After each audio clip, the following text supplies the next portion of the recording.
Olá, sejam muito bem-vindas e muito bem-vindos ao 45º Sábado do Saber, ciclo de palestras e debates acadêmicos. Estamos conectados ao mundo pelo YouTube, LinkedIn, Facebook, Instagram, TikTok, X, Threads e Blue Sky. Contamos com a parceria do Centro Universitário Unidom Bosco, da Germânica Personaliza, do portal Leitores e Eleitores e dos programas Praticando Direito e Flores Empreendedoras. Para receber o certificado, faça a sua inscrição somente neste sábado, no link disponibilizado na descrição do evento na rede social pela qual está assistindo o programa. Se você já antecipou a sua inscrição, não há necessidade de se inscrever novamente. Durante as eleições municipais, a proximidade das candidatas e dos candidatos com a comunidade é um elemento decisivo. Além disso, as questões econômicas e sociais, como a segurança e a saúde, frequentemente dominam a pauta de discussões. A mobilização nas redes sociais também tem um papel significativo, especialmente entre jovens que buscam informações e interagem diretamente com as propostas. Para debater esses fatores e outros que se entrelaçam para moldar as escolhas eleitorais, convidamos o professor Dr. Toacir Gonçalves de Quadros, que ministrará e debaterá o tema Eleições Municipais, fatores que associam-se ao voto.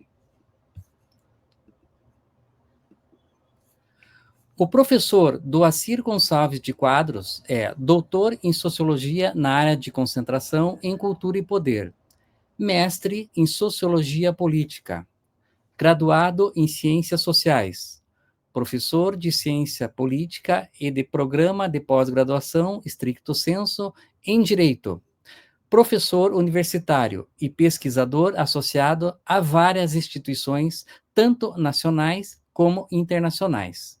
Professor Doacir, seja muito bem-vindo ao 45º Sábado do Saber. Será um grande privilégio contar com os seus conhecimentos. Então, a palavra é sua, professor. Obrigado, professor Rogério, pela acolhida, pelo convite de estar aqui nesse momento, poder partilhar com vocês algumas impressões, sobre alguns fatores que são associados aí, ou que influenciam diretamente na decisão, dos eleitores.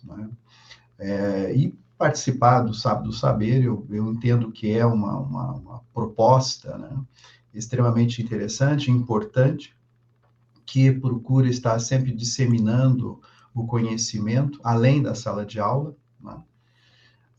permitindo cada vez mais nós refletirmos sobre temas, importantes que hoje basicamente fazem parte, da sociedade. Então, tenho um enorme prazer de estar aqui na presença de você e da sua equipe, Rogério. É um prazer enorme, principalmente porque o professor, ele faz parte da história da minha vida. Ele participou das minhas bancas de doutorado, da minha banca de jornalismo.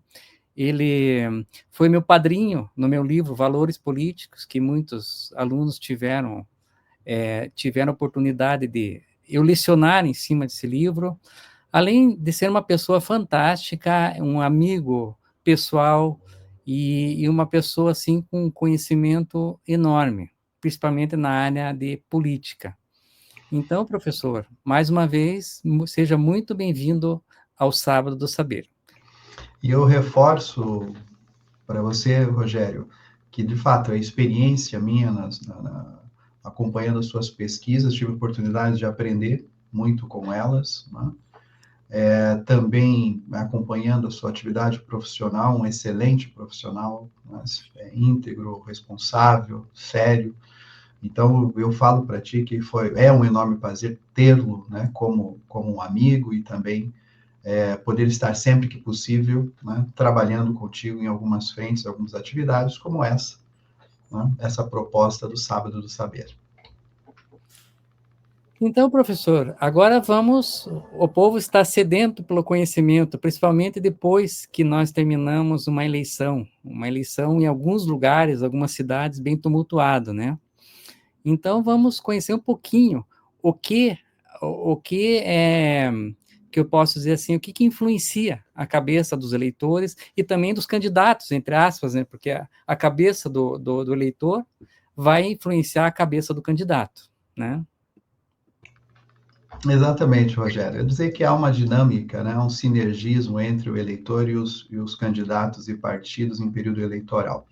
Mas antes de tratar especificamente sobre alguns fatores que nós identificamos, né, com frequência já há algum tempo, que vem orientando a lógica das eleições municipais, naquilo que seria o comportamento do eleitor, é importante eu chamar a atenção o que, de fato é a temática comportamento eleitoral, né, dentro da formação das ciências sociais. É uma temática, uma linha de estudo que passou a ser desenvolvida de maneira mais acadêmica a partir ali da década de 1930 nos Estados Unidos, e que a grande preocupação, né, dessa temática comportamento eleitoral, dos estudos que versam sobre essa temática, é entender por que as pessoas vão votar, né, e também por que dá o seu voto a este ou aquela candidatura. Né? Então, essa é a preocupação, entendendo que o voto, né, tem minimamente aí dois sentidos, dois significados, né? Além de ser direcionado por um partido, por um candidato, também representa uma vontade, né? Uma vontade desse eleitor, desse cidadão em estar participando do processo eleitoral. Né? E dentro desse ponto de partida, de várias ciências basicamente atuam, né? Ou nos ajudam a entender um pouco o comportamento do leitor. Desde as próprias ciências sociais, seria sociologia, referenciais teóricos, né, da sociologia, da antropologia, da ciência política, né, também da área da economia,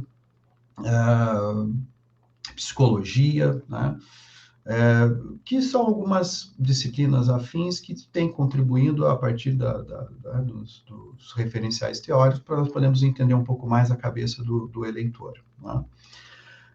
E basicamente nós temos dentro do ponto de partida dessa linha do comportamento eleitoral e que, de certa maneira, ainda estão presentes nos dias de hoje para explicar um pouco os fatores que são associados à escolha do eleitor, eu trago aqui três interpretações clássicas, né, como ponto de partida, em que o início vai ser na década de 1930, nos Estados Unidos, com a primeira vertente, a teoria sociológica, né, eu acho que vai estar já aí no terceiro slide, Rogério, a teoria sociológica, que é, né, uma perspectiva, uma explicação que procura chamar a atenção, por exemplo, que o eleitor ele escolhe o seu candidato muito em razão da sua posição social, da sua classe social, né?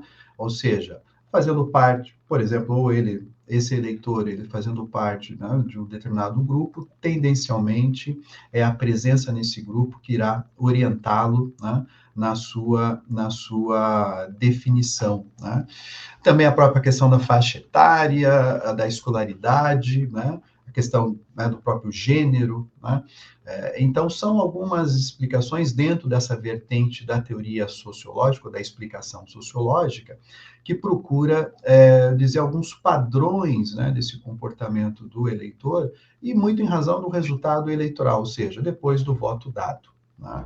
Então, a hipótese geral dessa explicação é que a posição social define o voto, né, desse eleitor. Né? Uma segunda explicação, que também está dentro dessa perspectiva clássica da decisão de voto, é a explicação psicossociológica. Né? Aí já seria do próximo slide, por favor, Rogério.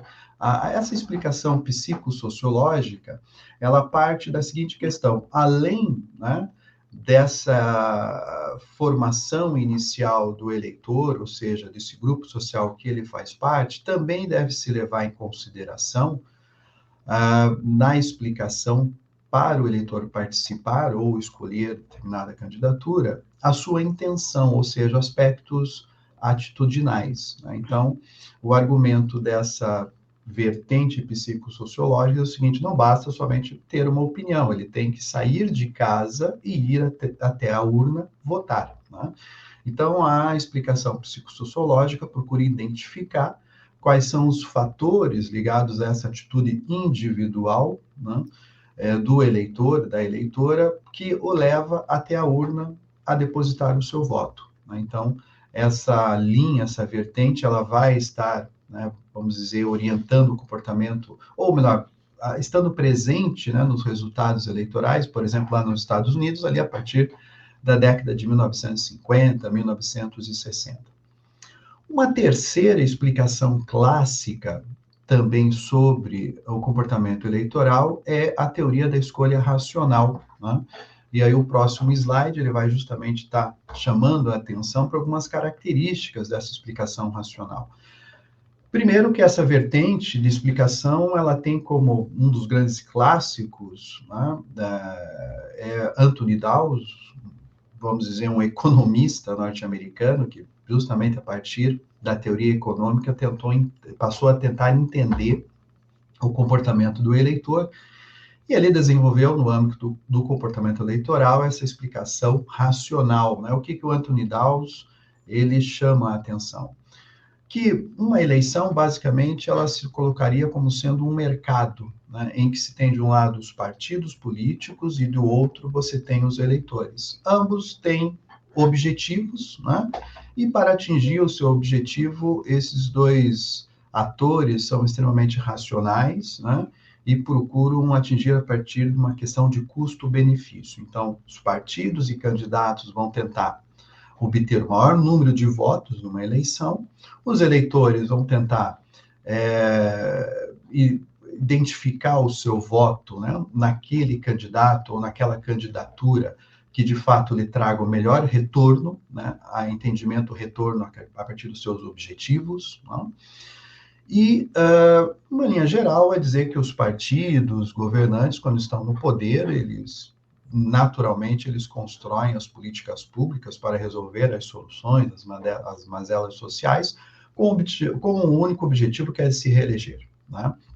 Então, dentro desse entendimento da teoria da escolha racional, da explicação racional, você observa, né, o homo econômicos, ou seja, tanto partidos como os eleitores, eles procuram utilizar de maneira estratégica o seu voto, né?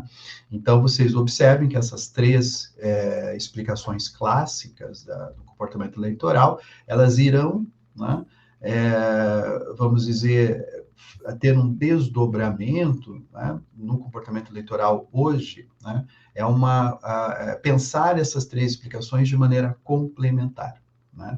Feito, então, essa introdução, passamos agora para alguns fatores que, de fato, observamos hoje, né, que estão orientando o comportamento do eleitor. Aqui, em especial, em tela, nas eleições municipais, né?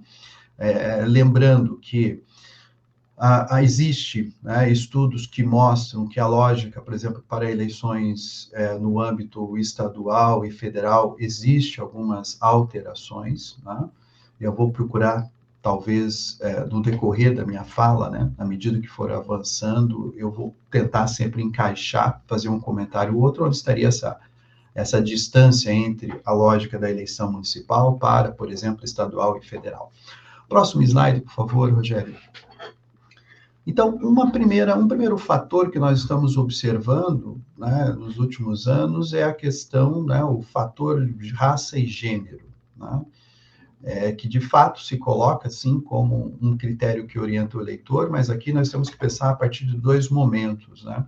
Um primeiro momento, no caso especial, dentro de uma realidade da cultura política aqui no Brasil, tradicionalmente as candidaturas, elas, né, tendem a sempre estar hegemonicamente, né, sendo de brancos e homens, né?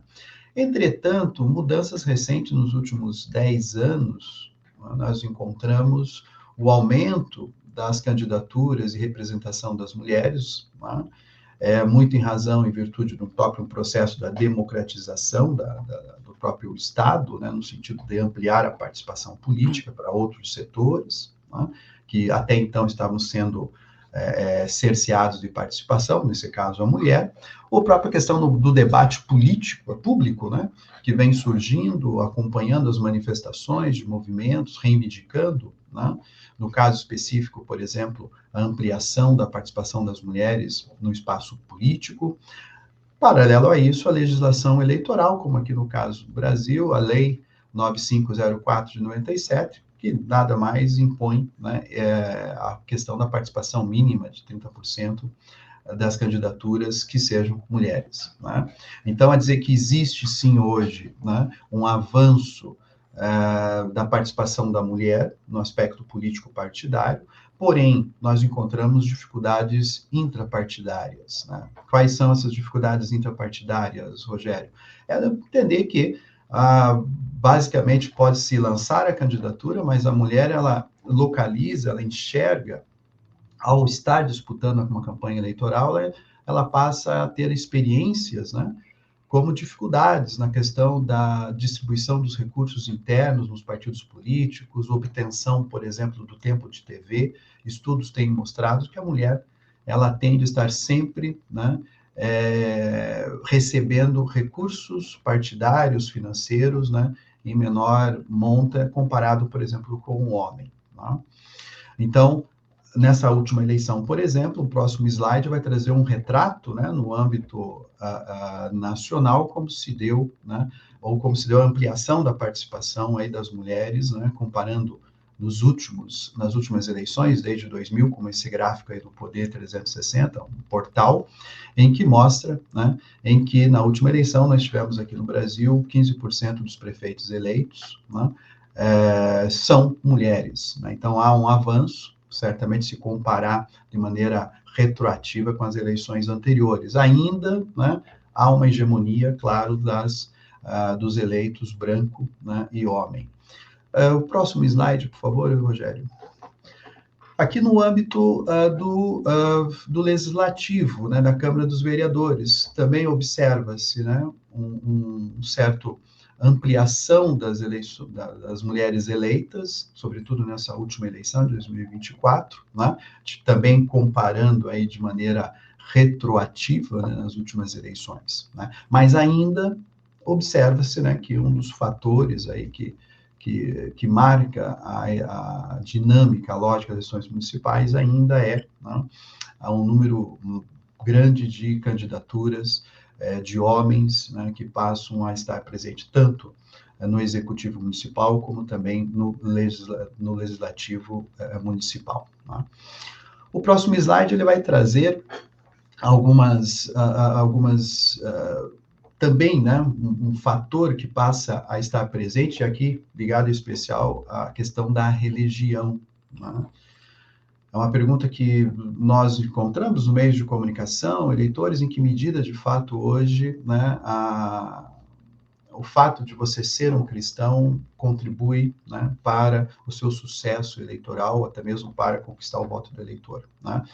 Os estudos caminham também nesse sentido, mostrando que de fato, né, se coloca como sendo uma explicação, né, de sucesso eleitoral, sucesso político, muito em razão, né, que as igrejas, elas se colocam como sendo um espaço, né, para essa visibilidade da candidatura, né?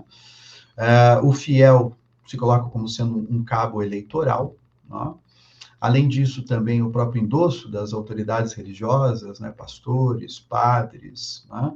E isso, de certa forma, dá, né, uma possibilidade de trazer para essa candidatura, né, a confiança, a reputação dentro desse espaço religioso, né?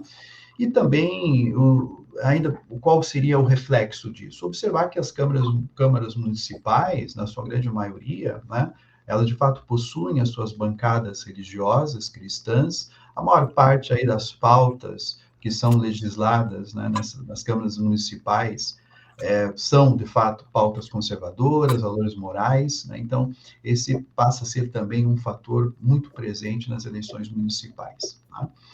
Um terceiro fator que aqui eu separei, no próximo slide vai estar trazendo... perdão, aqui também eu acho que a questão da... Não, perfeito, a religião, o próximo slide mostra Rogério, esse gráfico mostra exatamente a identificação religiosa, né, como observando também de maneira comparativa, como houve um aumento, né, desde 2000, no número de candidaturas religiosas, aqueles que se professam, né, como sendo cristão religioso, né? Houve uma queda de 2000 para 2024, mas isso muito em razão do nosso sistema eleitoral, que passou a ter, por exemplo, né, a não possibilidade da coligação entre partidos na proporcional, e isso, teoricamente, impactou na redução no número de candidatos indicados, né, candidatos e candidatas indicados pelos partidos. Né? Então, isso explica um pouco essa queda de 2000 para 2024. Mas observem, né, que é, né, um fenômeno que tem orientado aí os próprios aspirantes a disputarem uma campanha eleitoral quando eles fazem parte, né, de uma religião cristã. O próximo slide vai trazer também um fator que tem se mostrado muito presente nas eleições municipais, orientando o voto dos eleitores, que é o voto retrospectivo e o voto prospectivo. Tá? Antes de eu entrar nessa explicação, vocês observem. Então, quando nós pegamos, por exemplo, o fator religião, o fator raça, gênero, nós estamos tratando dentro daquela perspectiva das teorias clássicas, né? Sociológica, psicossociológica, que procuram chamar a atenção, né, da influência, né, desse meio social sobre, né, o próprio comportamento, enfim, não só do aspirante a uma candidatura, como também ao eleitor. E no âmbito, né, da teoria da escolha racional, nós encaixamos justamente essa perspectiva do voto retrospectivo e do voto prospectivo, né, que é o eleitor que procura estar, né, orientando o seu voto a partir da avaliação do desempenho da administração, né, também a partir, né, do aumento dos benefícios, né, que o governo vem trazendo para a questão renda, emprego no município, na cidade, né? Esse eleitor também fica atento à questão da própria corrida eleitoral, presente nas pesquisas de intenção, os escândalos políticos, né, seja de poder, seja de financeiro, tá? Presente no âmbito da política e certamente que se tendo candidatos e candidatas envolvidas, esse eleitor procura estar sempre trazendo essas informações para definir o seu voto, né? O clima de opinião, né, a partir dos temas que são levantados durante o período eleitoral, como saúde, educação, transporte, as próprias pautas conservadoras. Né?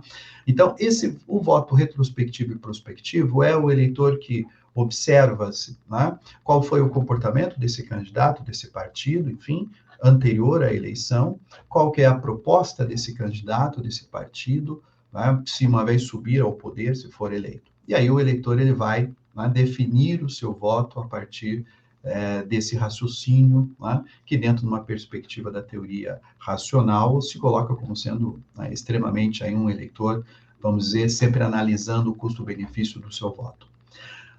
Ainda dentro dessa vertente, nós observamos, né, cada vez mais, se aproximando nas eleições, um eleitor indeciso. É aquele que procura estar sempre retardando o máximo a sua definição. Né? Por isso que as pesquisas de intenção de voto, elas se colocam cada vez mais como sendo uma fotografia a determinado momento, mas não quer dizer que essa fotografia ela pode ser alterada até o dia da eleição. Né?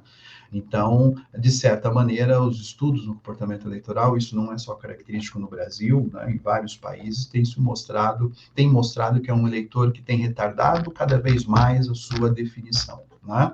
Isso muito em razão das próprias rejeições que esse eleitor tem sobre determinadas candidaturas, as próprias pesquisas de intenção de votos que são divulgadas, né, semanalmente, e isso tende a influenciar, de certa maneira, a sua escolha, né? O ambiente informacional, né, que é extremamente fluido, seja via internet, os meios de comunicação tradicional, e isso o eleitor sempre vai armazenando para chegar à sua definição, né, do seu voto. O próximo slide vai basicamente trazer o retrato aí da última eleição aqui no Brasil, na questão da taxa de reeleição dos prefeitos, né?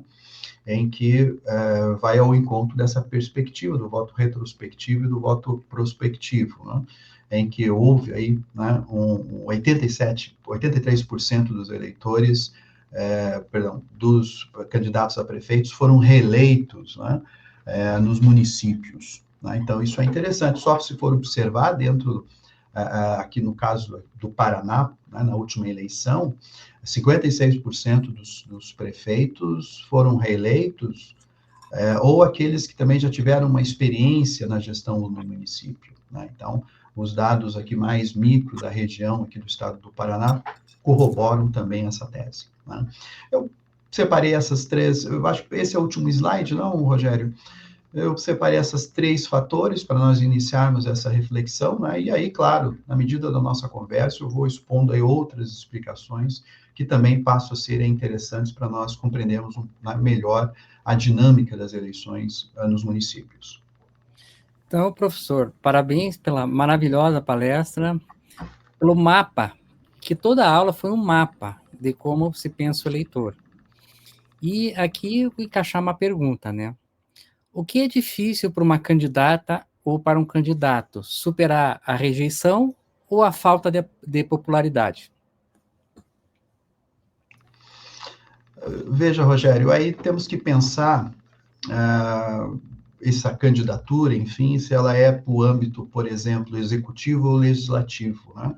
Sempre lembrando, por mais que no Brasil as eleições são casadas, ou seja, nós escolhemos um candidato para o executivo e outro para o legislativo, as escolhas são solteiras. Quer dizer que o raciocínio, né, do eleitor tende a ser diferente para um posto e para o outro. Né? No caso em especial, para, por exemplo, proporcional, que tem se observado, a popularidade passa a ser importante, né, sobretudo no seu distrito, município. Né? Agora, quando se pensa, por exemplo, no âmbito do executivo, a rejeição ela passa a ser um problema. Né?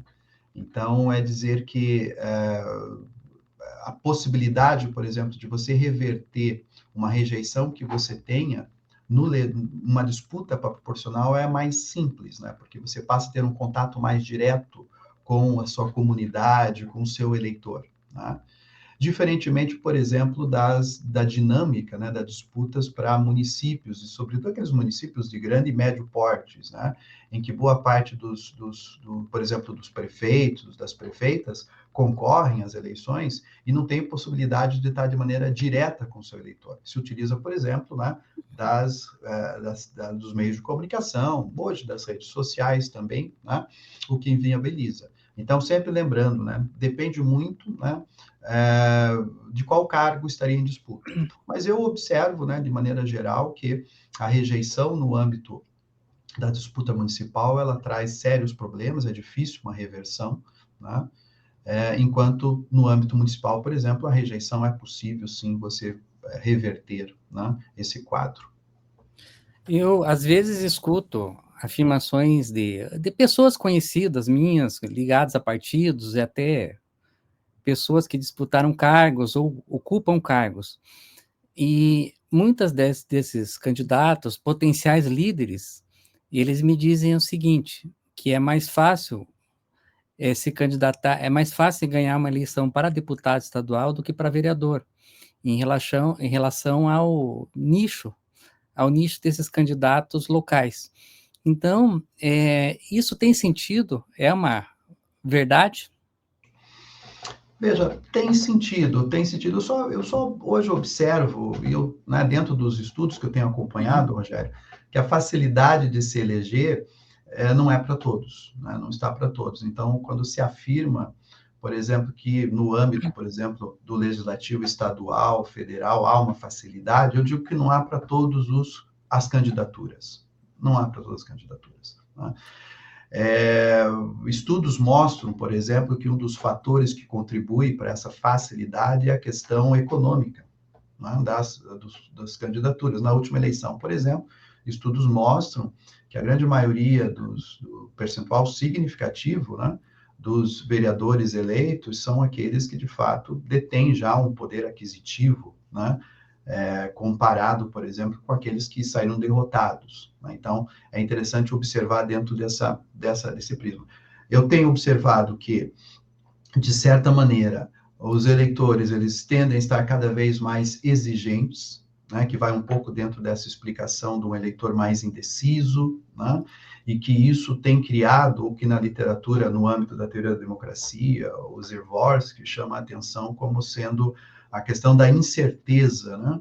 Ou seja, os políticos, os candidatos, as candidaturas estão cada vez mais nas democracias tendo a incerteza se vão conseguir se reeleger, né? Muito em razão e virtude dessas dúvidas, né, que o eleitorado tem demonstrado de eleição para eleição. Um fato interessante, até no quadro que o professor passou, né, que mais da metade dos candidatos no Paraná, ou até no Brasil, que é um espelho, foram reeleitos. Isso sem considerar aqueles que não poderiam mais ser reeleitos, né, nessa estatística de quem não foi reeleito, que já está no segundo mandato. Então, eu achei essa parte interessante. Exatamente, né? E é o detalhe, né? Que também se conseguiram se eleger ex-prefeitos, né? Então há uma dinâmica aí de continuidade nesse aspecto aí da avaliação da administração retrospectiva, né? Que o eleitor faz para escolher o candidato. Outro fator interessante que eu penso, observando na prática, principalmente depois dessa polarização que está ocorrendo no Brasil. Primeiro nós tínhamos, e temos ainda, para alguns tipos de eleições, as coligações. E temos também as federações, que praticamente é uma holding, entre aspas, né? Não com esse termo. E geralmente os eleitores, eles focam no candidato, seja proporcional, embora seja eleições proporcionais ou majoritárias, focam no candidato. O fato de vários municípios terem candidatos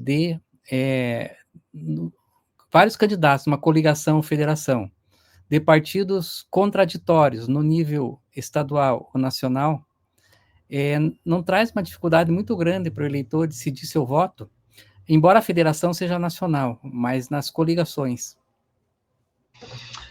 Veja, Rogério, é boa questão, né? Primeiro que eu sempre observo, né, a polarização na política, aqui, claro, né, no entendimento que eu trago, né, a polarização na política, ela é, de certa forma, natural, né? O que nós acompanhamos nos últimos anos, inclusive no âmbito municipal, também nas disputas, é a radicalização, né? O que isso daí traria um problema sério no âmbito do espaço, né, político democrático, porque quando existe a radicalização, existe o que nós entendemos como, por exemplo, o discurso de ódio, né, a violência, tratar vamos dizer, aquele que pensa diferente como sendo o inimigo. Então, o problema está na radicalização.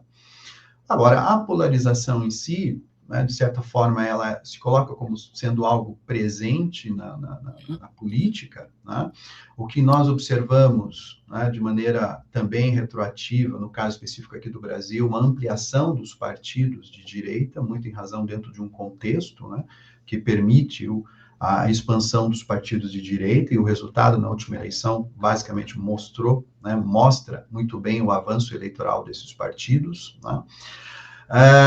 Em contrapartida, aí fortalece esse ponto que você chamou a atenção. O nosso sistema eleitoral, por ser de lista aberta, no sistema proporcional, o voto é dado no candidato e não no partido, né?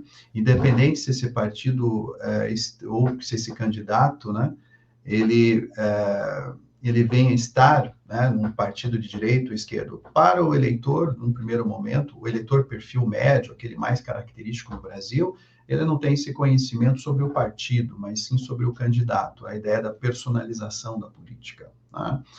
E quando se tem a federação, até eu costumo dizer, né, a federação é um casamento, enquanto a coligação no sistema antigo era um namoro, né, em que os partidos terminavam, agora não, a federação já exige que, de fato, um comprometimento desses partidos, que eles permaneçam nessa confederação até o final da legislatura, e aí observa-se que os partidos, eles tendem a estar mais próximos dentro de uma perspectiva programática, ideológica, né, para se fazer uma federação, porque é um casamento, né? Então, isso tem demonstrado, né, uma certa forma, uma possibilidade, por exemplo, de não trazer aquela fragmentação, né, da Câmara Municipal, das Assembleias Legislativas, como nós acompanhamos, né? Muitos partidos. Então, os estudos estão mostrando que há uma redução na quantidade de partidos, e isso facilita, de certa forma, né, para o próprio executivo, na questão de poder ter uma negociação, um entendimento com as câmaras municipais, com as assembleias legislativas, né? Mas, em contrapartida, é interessante observar que, né, o que exige, né, que o eleitor entenda que o seu dever de cidadão não se encerra com o voto, Rogério. Ele tem que depois estar o quê? Fiscalizando, né? Acompanhando as atividades dessa suposta federação, né, que foi eleita, enfim, e das atividades desses vereadores que estão lá acompanhando, né? Então, é dizer que parece-me que o problema que nós localizamos hoje, sobretudo aqui no Brasil, é esse momento posterior ao voto, né, que é o acompanhamento do eleitor sobre as atividades, né, dos seus vereadores, deputados, né, estaduais, deputados federais, isso no âmbito proporcional. No âmbito do executivo, isso é mais simples, né? O eleitor observar, por exemplo, as realizações do prefeito ou as não realizações, né? Então, quando você vê máquinas na rua, né, avanço aí na construção de hospitais, escolas, é óbvio que isso é mais fica mais perceptível para o eleitorado. Professor, temos alguns livros aqui para indicar, né? Deixa eu ver se eu consigo tirar.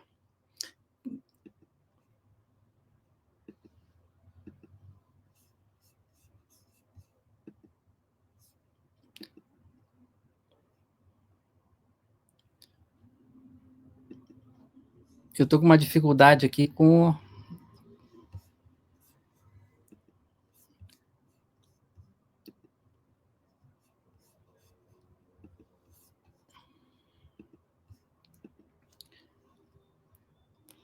Bom, nós temos um livro de sua autoria. Este livro eu li. Fundamentos da Ciência Política e Teoria do Estado. Nós temos também... o professor tem inúmeros livros, mas eu vou apresentar os preferidos, os meus preferidos aqui para nós conhecermos, né? Deixa eu colocar outro livro aqui.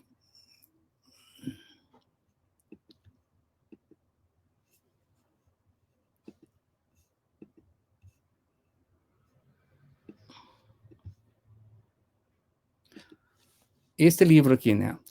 O Estado na Teoria Política Clássica. Deixa eu colocar mais um terceiro livro. Este livro que eu vou apresentar agora, eu ainda não li, tá? Eu li partes somente, né? Deixa eu tirar do... Então, professor, eu tenho uma certa dificuldade que a gente tem que ser produtor e apresentador, né? De fato, Rogério, eu falo para ti que também não sou muito afeito aí à questão da utilização dessas plataformas, né? Por vezes tenho dificuldade também, mas fique tranquilo. Mas enquanto você vai procurando aí, bom, o primeiro livro, Fundamentos de Ciência Política e Teoria do Estado, é um livro que eu escrevi muito em razão, em virtude das minhas experiências na sala de aula, né? Daquilo que eu tenho observado, que são as dúvidas, as perguntas dos estudantes, seja na graduação, como também no âmbito da pós-graduação, do mestrado. Então, eu compilei basicamente alguns temas, alguns assuntos, e produzi esse livro. Então, é um livro introdutório dentro dessa temática, é útil tanto para os estudantes na área das ciências sociais, como também na área do campo jurídico, né, no campo do direito. Então, ali você vai encontrar vários temas, vários assuntos que hoje compreende, né, o âmbito da ciência política e teoria do Estado. O segundo livro, O Estado na Teoria Política Clássica, é um livro mais com um peso da filosofia política, né, que é extremamente importante nós conhecermos um pouco da filosofia política para compreendermos, por exemplo, o comportamento político. Então, nesse livro em especial, eu trabalho aí com Maquiavel, com Aristóteles e também com os contratualistas. Também é um livro introdutório, né, para aquele ou aquela que queira conhecer um pouco mais sobre as contribuições desses clássicos naquilo que seria para o comportamento político. E o terceiro livro, ele é resultado da minha tese de doutorado, né? Aí, na verdade, eu não estou tratando exclusivamente a questão do comportamento eleitoral, mas sim estou tratando a questão da comunicação política, ou seja, as estratégias, né, que eu identifiquei ou procurei identificar dos partidos políticos durante as campanhas eleitorais. Se há alguma semelhança nas estratégias utilizadas de maneira comparativa nas eleições, né? E aí foi o resultado dessa tese de doutorado, né? Em que o meu foco aí foi especialmente o programa do horário gratuito político eleitoral, né? Em que os partidos, em que os partidos veiculam suas estratégias, eu procurei identificar aí identificar algumas informações, né? Sobre fatores que influenciam a comunicação política dos partidos. Muito obrigado, Rogério, por fazer essa divulgação, né? Isso é só uma amostra, que o professor ele tem muitas obras, muitos artigos, é um trabalho assim fantástico. O professor, além de estar na minha banca, como nós conversamos no começo do programa, nas minhas bancas de doutorado, nas minhas bancas de jornalismo, eu também fui aluno do professor quando fiz ciência política. Eu fiz a graduação de ciência política, também sou colega de magistério, né? Eu tenho um livro chamado Valores Políticos, que eu tive o carinho do professor Doacir, que me proporcionou que eu editasse esse livro, que eu gosto muito. Então, muito obrigado, professor. Não, excelente, Rogério. Sempre lembrando, né, as nossas trajetórias, elas se encontraram num momento muito oportuno, né? Então, eu tive a oportunidade de aprender muito, né, com as suas produções, com as suas atividades, também, né, a possibilidade de vários convites, como esse, de estar presente hoje no Sábado do Saber, né, que eu acho extremamente rica essa proposta de estar ampliando, né, a discussão do conhecimento para além da sala de aula. Tá? Então, você está de parabéns e eu reforço os meus agradecimentos, né, a partir do momento que nós nos encontramos para conversar lá sobre valores políticos e dali para frente começou, né, a nossa amizade. Muito obrigado. Eu que agradeço, professor. Professor, agora vamos trazer o público, né? Nós estamos conversando nessa sala, nós estamos uma conversa muito boa, muito evoluída, um crescimento muito grande para nós. Agora nós vamos trazer o público de duas formas. Nós vamos trazer os telespectadores em geral, que participaram das pesquisas e das enquetes, e vamos trazer 3 alunos meus para fazer perguntas para o professor. Os alunos são do curso de Direito. Então, já vamos chamar o público.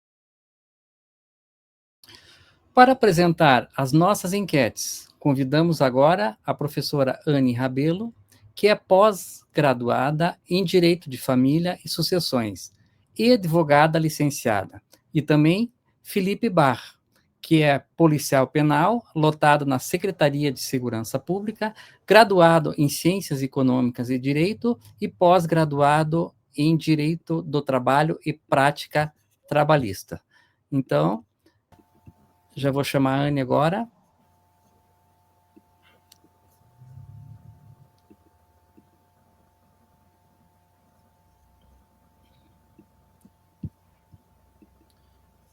Então, Anne Rabelo, mais uma vez eu agradeço pelo seu carinho de sempre e a palavra é sua.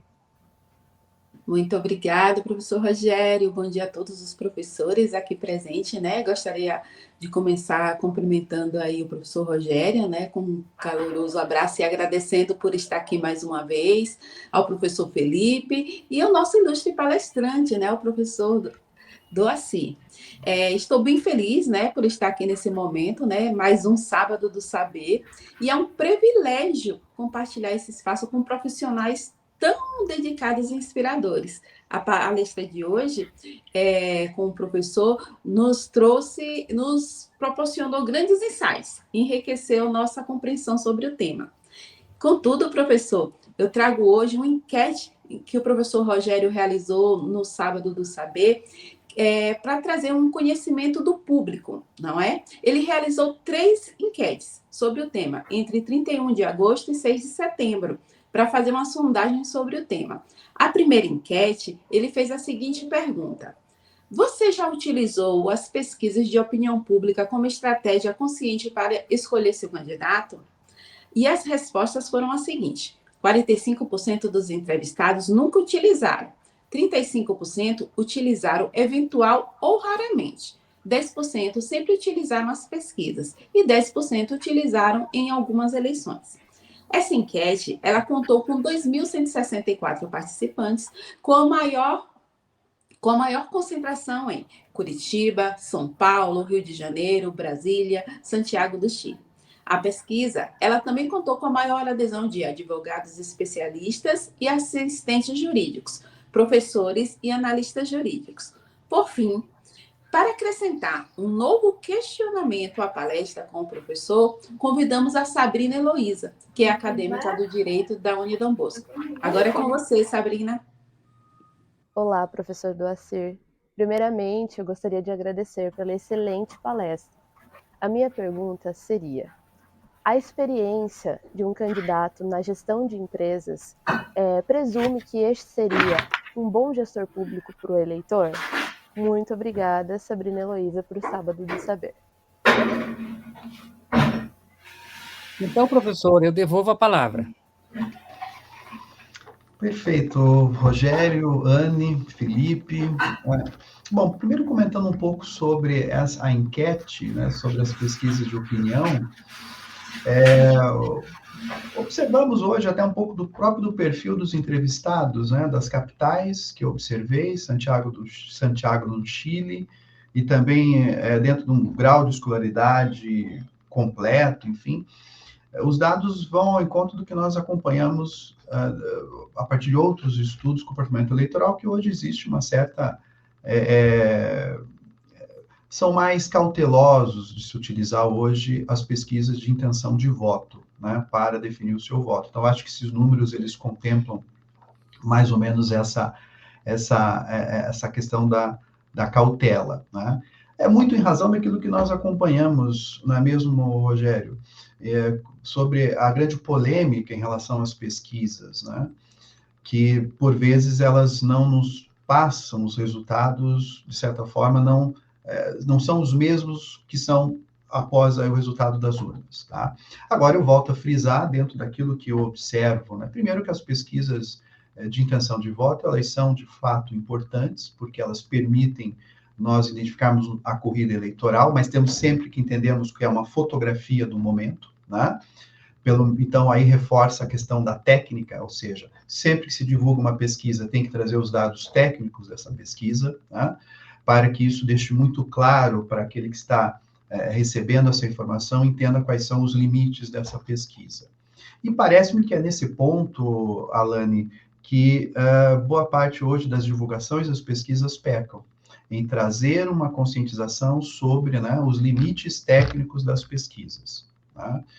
Até porque não se pode hoje pensar numa questão do cerceamento da divulgação das pesquisas de intenção de voto dentro de um contexto que, de fato, nós estamos no Estado democrático, as pesquisas elas representam uma expressão da opinião pública, né, liberdade de expressão, né? Dizer que elas têm, sim, a sua importância dentro de uma dinâmica, né, de um processo eleitoral, trazendo, né, para os eleitores a questão da informação sobre a corrida, né? Mas, para serem confiáveis, sempre lembrando, tem que ter um rigor técnico na sua aplicação e também na sua divulgação.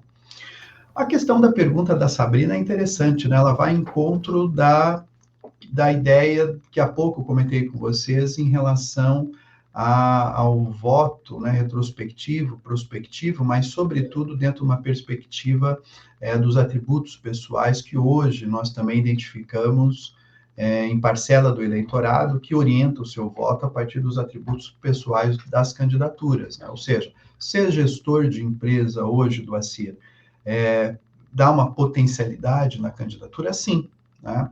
Até porque, se nós pensarmos sobretudo no âmbito do executivo municipal, né? A complexidade hoje de se gerir uma cidade é muito grande. Problemas, demandas sociais. Então, isso passa, de certa forma, a ser necessário, a ser interessante, essa candidatura, ela estar munida de conhecimentos, né? Como, por exemplo, da própria gestão. E a gestão empresarial, ela é interessante, né? Porque ela permite, dentro de uma formação, a definição de metas, a execução e planejamento de projetos, gerir pessoas, né? Porque hoje nós observamos também que os municípios tendem a ter, né, um funcionalismo público de maneira significativa, a quantidade, e isso cabe, de fato, né, a esse prefeito, a essa prefeita ter essa capacidade. Então, sim, uma resposta positiva, né? Agora, eu volto a frisar, colegas, é um fator importante, mas não suficiente para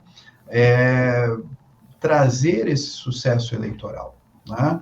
Então, isso, claro, que ajuda, sim, numa potencialidade de uma candidatura, mas não podemos afirmar que, né, é o único fator importante. Existem outros fatores que também contribuem para a projeção, né, para a vitória eleitoral. Um fato interessante que eu lembrei aqui, que nós temos estados que têm um orçamento de um país, caso de São Paulo. Temos municípios que têm orçamento de um estado e até de um país pequeno, que é o município de São Paulo, até mesmo Curitiba, né? E nós temos também condomínios e empresas que têm um orçamento de um município. Então, eu acho interessante essa comparação, né, professor? Então... Não, sim, exatamente, Rogério. Aí você me ajuda realmente trazendo de maneira mais prática, né, dentro dessa ilustração que você traz, né? Perfeito. Quer dizer que hoje a complexidade da gestão, né, dos municípios é muito grande, né? E que aquele que vai estar ali, óbvio que ele vai estar munido de outros especialistas, que são seus secretários das pastas, né?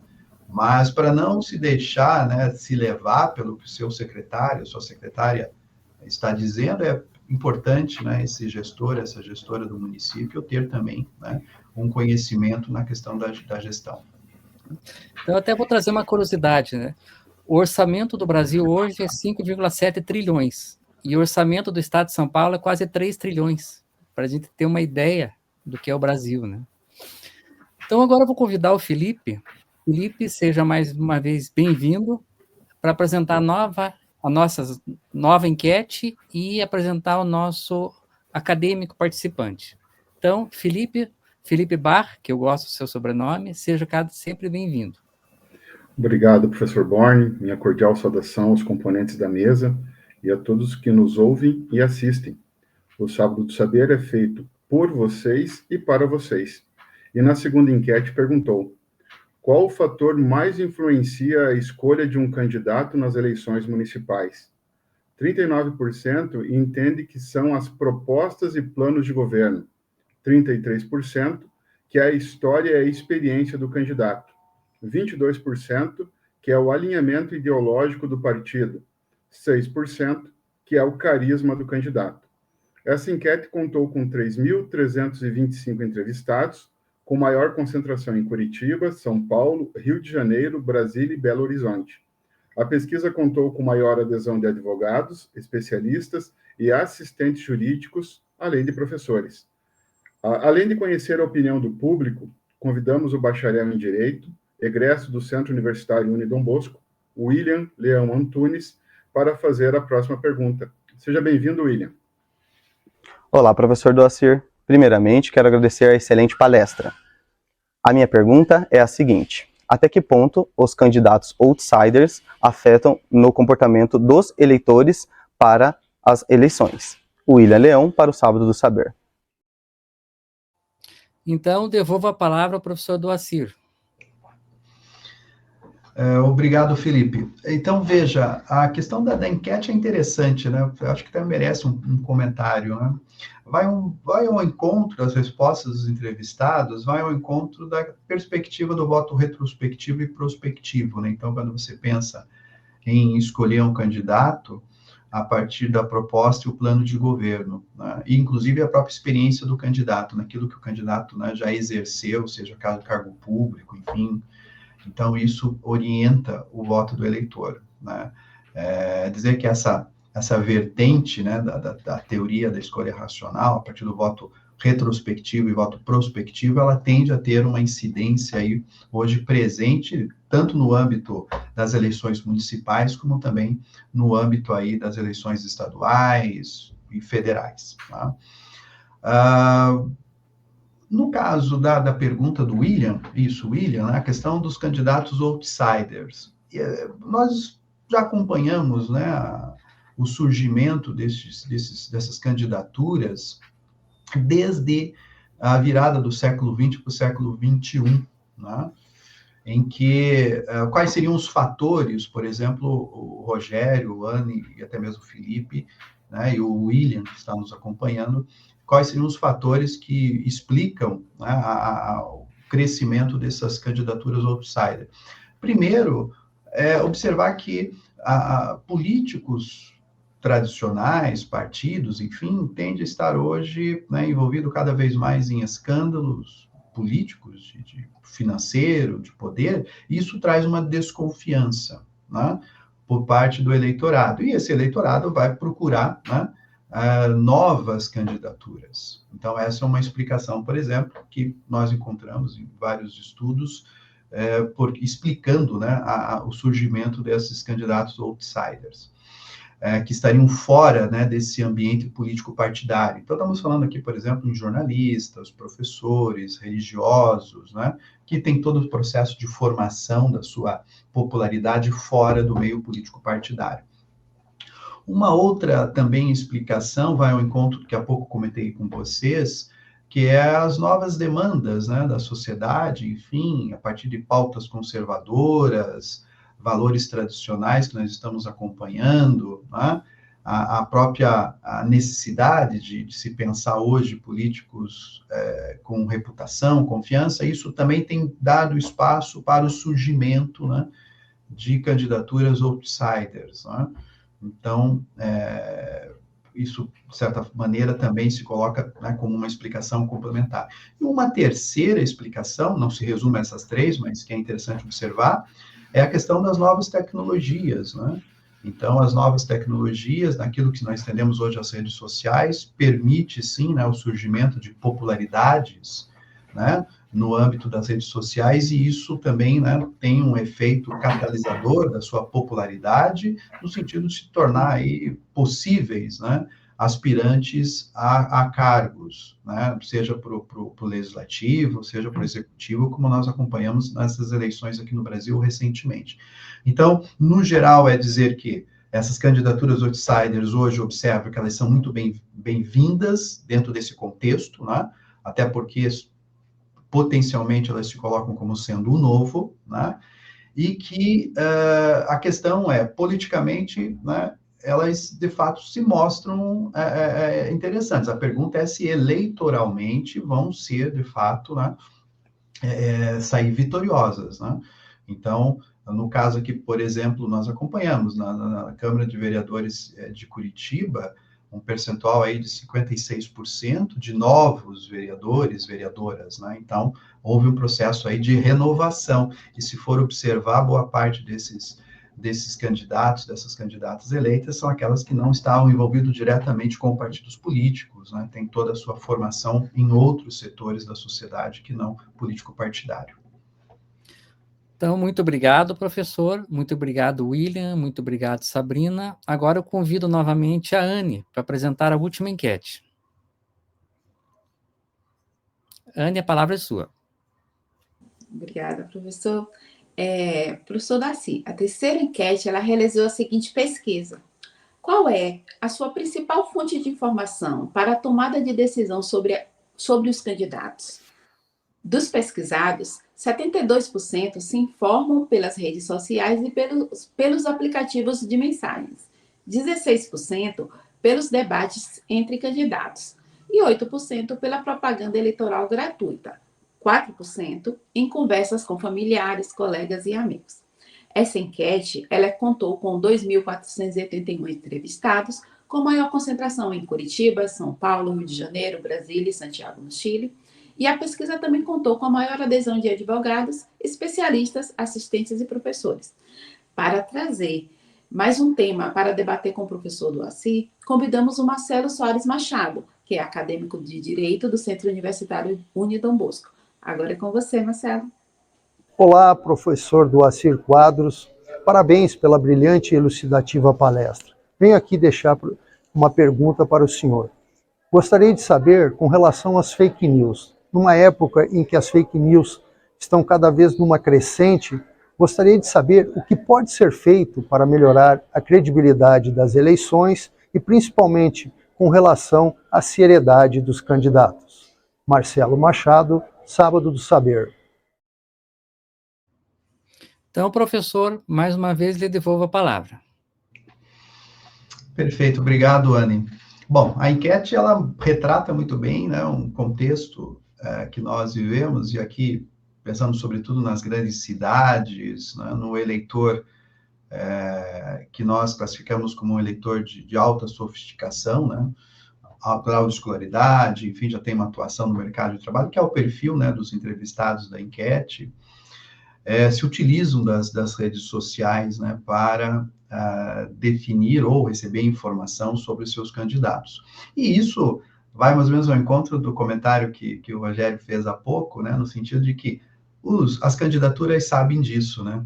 E aí, claro, estrategicamente, observa-se hoje que as candidaturas, seja no âmbito legislativo municipal, executivo municipal, procuram construir as suas estratégias, né, de campanha para serem divulgadas pelas redes sociais, né? E é um espaço interessante, né? Então, vamos pensar, no primeiro ponto, o aspecto positivo disso, né? É que as redes sociais, os recursos da internet, enfim, amplia, né, a possibilidade de contato entre os candidatos, as candidaturas e os seus eleitores. Também permite uma construção da imagem dessa candidatura de maneira mais acessível, mais espontânea, né, mais transparente. Por vezes, essa candidatura não fica restrita aos meios tradicionais da imprensa, né, que fazem os filtros, né, para a divulgação. Ou seja, então, é dizer que há um processo aí de construção de campanha por parte dos candidatos, das candidatas, enfim, extremamente interessante pelos recursos da internet. Mas, em contrapartida, há algumas consequências que tem que tomar cuidado, que vai mais ou menos ao comentário do colega Marcelo, né? É entender que hoje nós presenciamos, estudos mostram que em torno aí de 90%, né, dos brasileiros já afirmaram que receberam em algum momento fake news, a desinformação, né? Só para nós termos uma ideia, dentre os temas que são mais divulgados por fake news, desinformações em período eleitoral, por exemplo, as urnas eletrônicas, né? A questão da confiabilidade das urnas, da possibilidade de violá-las, fraudes a partir da contagem de votos, enfim. Então, isso se coloca como sendo, né, muito comum, característico. Em contrapartida, aqui já respondendo ao Marcelo, eu acho que aí são várias frentes, né? Eu acho que tem uma primeira frente que é pensando dentro de uma perspectiva da própria legislação, ou seja, da regulação, é óbvio, né? Não se tem como fugir disso. Por outro lado, uma outra frente é a questão da conscientização, né? Então, o próprio TRE, por exemplo, aqui do Estado, isso é comum, né, em diferentes TREs, enfim, fazer, por exemplo, lá o teste de confiabilidade da urna, né? Chamando aí diferentes especialistas, auditores, para poder, né, no período ali prévio das eleições, já poder fazer esse teste. Além disso, campanhas de conscientização também é importante, Marcelo, né? Não somente por parte do Tribunal Superior Eleitoral, né, mas também de outros setores da sociedade civil. Teria que ser mais ou menos multissetorial, eu acho, esse processo de campanha de conscientização, né?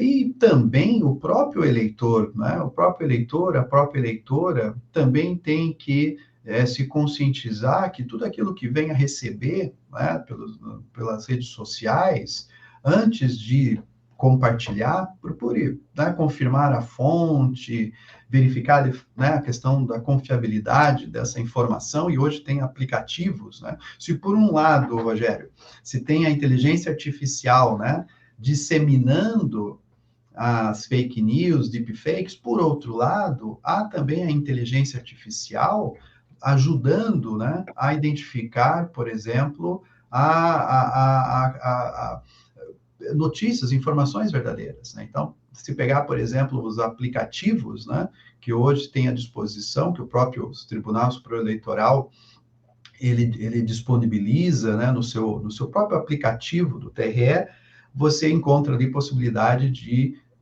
verificar essas informações, né? Eu entendo que a tecnologia está aí, né?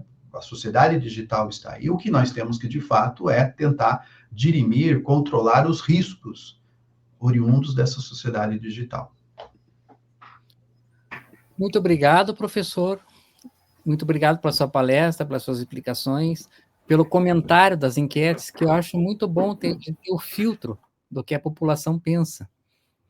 Então, a explicação foi maravilhosa. Aprendi mais uma vez com o professor. Eu estou sempre aprendendo, ou em palestra, ou nas aulas que eu tive, ou nos livros do professor, que eu vou ler este último ainda. E mais uma vez, sempre acrescentando informação, conhecimento, que eu repasso para os meus alunos também. Então, eu digo que meus alunos são meus filhos. E o Doacir, ele não vai gostar do que eu falei, mas ele acaba sendo avô, porque ele repassa os conhecimentos para mim e eu repasso para os nossos alunos. Não pode ficar tranquilo, eu fico super lisonjeado, né? Para mim entra como um elogio, de fato, né? E eu tenho eterno agradecimento, Rogério, né? Eu volto a frisar, desde o momento que as nossas atividades se cruzaram, né? Eu tenho sempre procurado aí cuidar, né, da nossa amizade da melhor forma possível, tá? É um prazer muito, muito grande tê-lo aí como meu amigo. Então, professor, o nosso Sábado do Saber começou em 2015. Era um programa da Auditório que foi até a 14ª edição. Depois ele se transformou em streaming a partir da pandemia, e eu gostei mais do streaming porque atinge um público maior. E nos primeiros programas que a gente fazia em auditório, os palestrantes, na verdade, nós tínhamos um púlpito, e no púlpito tinha o cartaz, o banner de divulgação do evento. E eu vi que os primeiros palestrantes, eles levavam esse cartaz de lembrança, pediam para levar e levavam de lembrança. Então, nós começamos a providenciar a cópia do banner já estilizado, bonitinho, que é nessa comenda. Então, na frente a gente coloca o banner estilizado, e no verso a gente coloca uma frase. Então, deixa eu colocar aqui na tela para conhecer o banner que o professor vai receber em breve. Então, esta comenda, que à frente vai ter essa carinha do banner de divulgação do evento. Agora, deixa eu colocar o verso.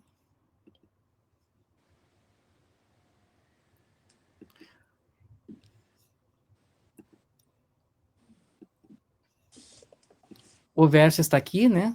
Então, tem o agradecimento de todas as pessoas que fizeram o Sábado do Saber. Então, está aqui o meu nome, dos nossos apresentadores, a Anne e o Felipe, o pessoal lá da faculdade que gerencia as inscrições e os certificados. Também tem o agradecimento do público, que se nós não tivermos público, se nós não tivermos o público, nós não temos o programa. Então, o público, que a maioria é estudante, mas nós temos muitos profissionais que acompanham o programa, está aqui o agradecimento pela sua maravilhosa e excelente palestra. No verso, nós colocamos uma frase. Deixa eu achar o texto aqui para nós lermos a frase, né?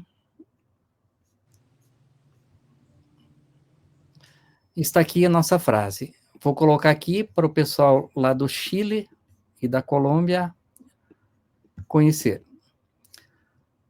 No verso da comenda está escrito: a engenharia humana, chamada Estado, por ter como artífice nós, homens no papel de governantes ou de governados, carrega consigo a inevitabilidade dos contratempos e dos problemas que sobrevêm dos nossos erros intencionais ou não intencionais, quando tomamos decisão ou nos omitimos de tomá-la em assuntos relativos à organização social e política. Professor, essa frase é sua, no livro Fundamentos da Ciência Política e Teoria do Estado, editado pela Intersaberes em 2021. Então, essa é a nossa homenagem, através da comenda, e citando o próprio professor. Então, a palavra é sua. Excelente, Rogério. De fato, a emoção aqui ficou difícil de controlar. Essa passagem, né, ela representa muito aquilo que eu procuro estar sempre destacando para os estudantes, né, seja no âmbito da graduação como do mestrado, né? Pensando o Estado como organização política de uma sociedade, o que nós acompanhamos, e muito, né, no sentido de críticas ao Estado, né, como organização política. Não estou falando de governo aqui. Mas o que eu procuro sempre alertar é que esse Estado, essa organização política, dentro de uma perspectiva da própria filosofia política, enfim, o Estado nada mais é do que uma criação nossa, né, uma invenção nossa, em que nós pensamos em viver em Estado para justamente resolver os nossos problemas. E aí sim, né, seleciona-se pessoas, governantes, né, e os problemas que nós vivenciamos no Estado decorrem muitas vezes ou da nossa tomada de decisão errada ou das nossas omissões em tomar uma decisão ou não. Né? Então, essa passagem ela é muito importante dentro daquilo que eu enxergo como sendo o nosso papel, né, de cidadão, de cidadã, enfim, daquilo que seria estar sempre zelando pelo Estado, ficar extremamente atento, né, sobre o Estado para que, de fato, eles nos proporcionem, né, um bem-estar.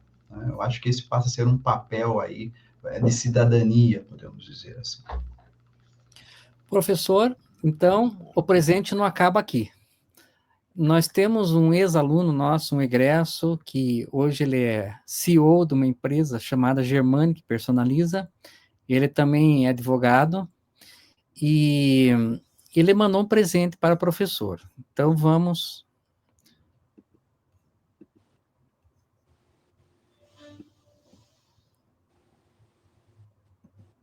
Só um pouquinho aqui. Como a gente é produtor e apresentador, né? Então, está aqui.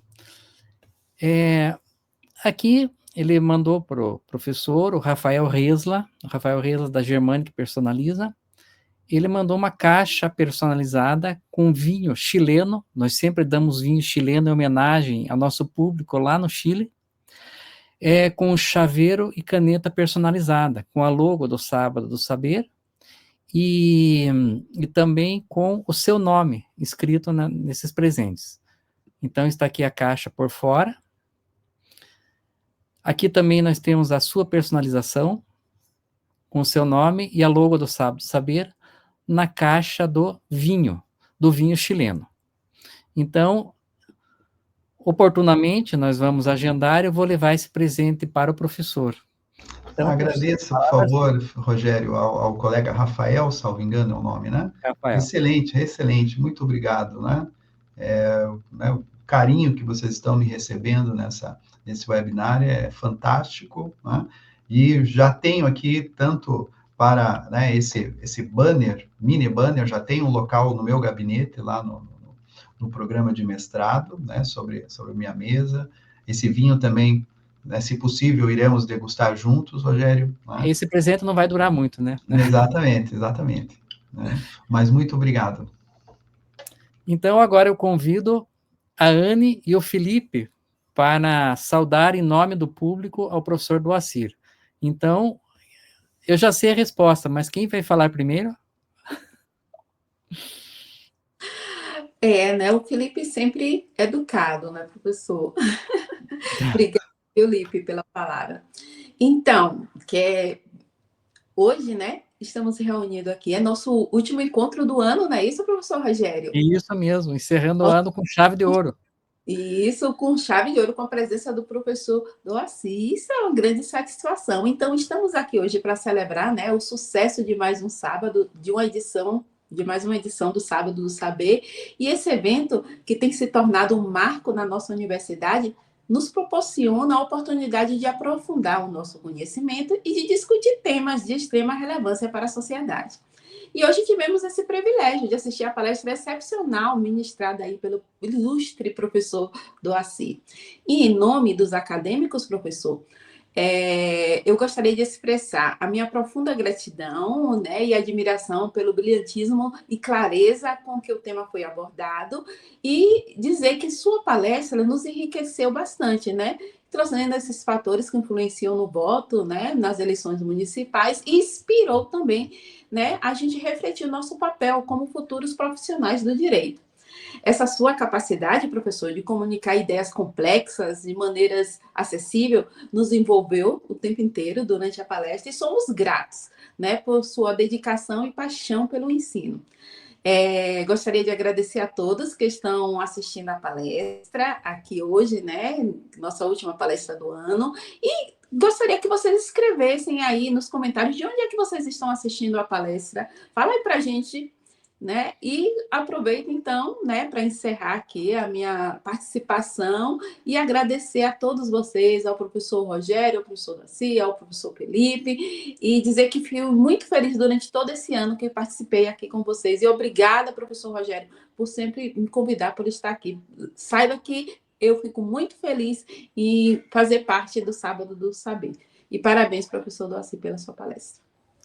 Obrigado, Anne. Você é a alma do Sábado do Saber, então tenha certeza disso. Então, passo a palavra para o Felipe agora. Obrigado, professor Borne. Mais uma vez, minha saudação a todos os componentes dessa mesa virtual. Eu tenho que rever meus conceitos, porque deixar a palavra primeiramente para a Anne acaba me deixando em maus lençóis, porque daí eu não tenho muito o que falar, né? Porque ela foi muito competente nas palavras. Todavia, a palestra do senhor nos evidencia o quanto que o nosso eleitor está evoluído também, muito crítico. Não existe mais aquele eleitor que ajuntava o papelzinho na boca da urna ou aceitava com que aquelas pessoas que estavam fazendo boca de urna convencessem-o a votar. Então, é um eleitor muito mais crítico, muito mais sóbrio. Também não existe mais aquele sistema do candidato camuflado, né, que, através de um voto de protesto, acabava arrastando aquele mau candidato às cadeiras postulantes, né? Então, a gente fica muito satisfeito em saber que o nosso eleitor está muito mais preparado. As eleições municipais também nos trazem aquela campanha de porta em porta, do candidato estar marchando pelas ruas, amassando barro, conhecendo as comunidades, né, professor? Então, ela é uma campanha muito mais quente, você vivencia ela, né? E eu acho que um dos únicos que adora o horário eleitoral, eu assisto eles com muito cuidado. Sobre sua palestra, professor, eu gostaria de dizer que sobre os eventos passados nós não temos mais nenhum tipo de contato. Sobre aqueles que estão ainda por vir, não temos controle. Porém, no momento de agora, como o nome diz presente, foi o que o senhor nos deu, um verdadeiro presente com suas palavras, verdadeiro presente com a sua palestra, né, com o seu tempo, com a sua dedicação e seu cuidado em nos trazer tanto conhecimento. E por isso, nós somos muito agradecidos por tudo o que o senhor nos proporcionou. E, terminando a minha contribuição, gostaria de desejar a todos do Sábado do Saber, aqueles que nos acompanham durante todo esse ano, e uma boa festas, que um Natal abençoado, um ano novo repleto de novas esperanças, novas expectativas, com os nossos novos vereadores e os nossos prefeitos, já que o nosso tema é político, também nos tragam muitas felicidades. Muito obrigado, professor. Devolvo a palavra. Então, professor, passo a palavra para suas considerações finais. Perfeito. Eu vou começar pelas colocações do Felipe. Excelente, Felipe. Eu observo, de fato, né, que caminha-se por uma criticidade desse eleitor. Claro que não podemos generalizar, né, mas eu vejo com bons olhos. Né, vejo com bons olhos. Das tratativas, né, com o professor Rogério para eu estar aqui presente sábado do Saber, daí nós fomos adiando, e coincidentemente, então, na última edição do ano, me sinto também novamente aqui privilegiado por poder, né, fechar esse ano de 2024 com vocês, com a minha fala, né? Concordo plenamente com o Felipe na questão de que, né, devemos estar aí, né, ansiosos para as atividades dos eleitos neste ano, mas depende, eu reforço sempre, depende de nós, eleitores, estarmos acompanhando as atividades desses representantes eleitos, né, e eleitas. Então, cabe aí agora o nosso próximo passo. Né? Em relação a Anne, excelente, Anne, eu acho que até eu reforço, né, a questão do público, né, caso tenham alguma pergunta, alguma dúvida, passe para a organização do Sábado do Saber, para a Anne e para o Felipe, que eles repassarão para mim, eu terei o maior prazer de poder saudar alguma dúvida, ajudar em alguma questão, né, que venham a ter. Né? Eu reforço aí, e estendo também os meus agradecimentos para vocês três, para que repasse para toda a equipe, Sábado do Saber. Né, o que me surpreende muito é a qualidade, o carinho com que vocês hoje me acolheram aqui nesse webinar. Né? Estão de parabéns. Então, mais uma vez, agradeço todo ao público, aos participantes, os debatedores, quem participou das enquetes, a Anne e o Felipe. E posso dizer o seguinte, professor, que não existem coincidências. Era para o professor encerrar o ano, porque é o nosso presente de Natal. Então, a sua palestra foi um grande presente, foi uma alegria encerrarmos esse ano com uma palestra que tem tudo a ver com as últimas eleições, que foi um dos temas que pautou a comunidade esse ano. Desejo Feliz Natal a todos, um excelente 2025, teremos, a partir de março, novos Sábados do Saber. E lá em agosto nós vamos festejar 10 anos de atividade. Então nós vamos ter uma programação especial. Agradecemos ao professor Doacir pela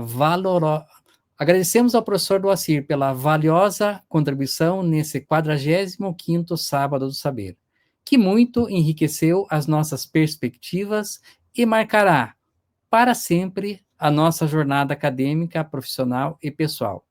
Expressamos também a nossa gratidão ao público, pois o sucesso do programa somente foi possível graças à participação. E, em nome de todos que organizaram e assistiram a esse programa, estendemos o reconhecimento pelo carinho, a satisfação e o entusiasmo com que o professor compartilhou os seus conhecimentos.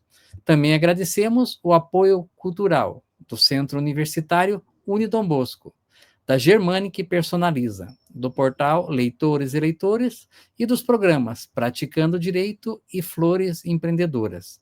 Se você deseja rever, indicar ou compartilhar o Sábado do Saber, todas as edições estão disponíveis no YouTube, no canal Sábado do Saber, Edições. Esperamos ansiosamente pela oportunidade de contar com vocês na próxima edição do Sábado do Saber. Um abraço fraterno, um Feliz Natal e um ótimo Ano Novo a todas e a todos. Então, até